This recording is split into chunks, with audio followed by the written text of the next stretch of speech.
Balsių projektas nematytų kampų. Jau baiginėjom čerpės vieno namo, pradėjom jau 4 karkasą surinkinėti. Ten yra jau uždengtas raudonas namas, paskui apeisim kitais kampais pasižiūrėti. Noriu atkreipdėmėsi, kad Balsių projektas yra labai patogioje vietoje.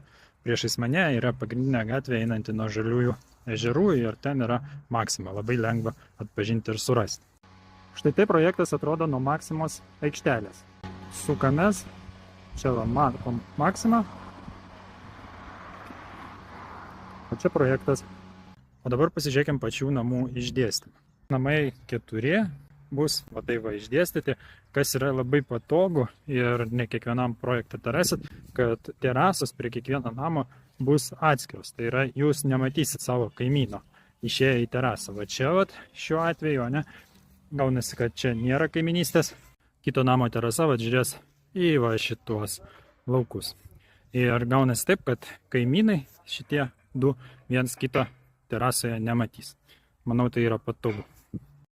Ta pati istorija ir su kitais 2 namais. Va čia vat matom pradėtas naujas karkasas ir jo terasa žiūrės į įvažiavimą. Dabar čia krūmai, o kito namo terasa į kiemą, į laukus kitos pusės. Vėlgi kaimynai tarpusavę visų 4 namų vienas kito nematys. Tai yra tikrai patogu.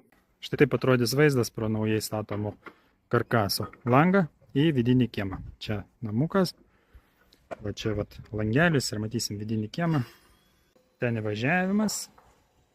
Ir nuo įvažiavimo įvažiuojate tokį jaukų, uždarą vidinį kiemą 4 namams, stoginę automobiliams.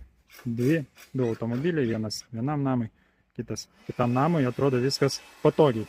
Dar ir apie patį projektą, kad besidominčių šio namų yra, bet rezervacijų kol kas nėra, todėl dar galite išsirinkti iš tų 4 vieną jums patinkantį ir jeigu jūs tai domina, skambinkit. Iki kitų kartų.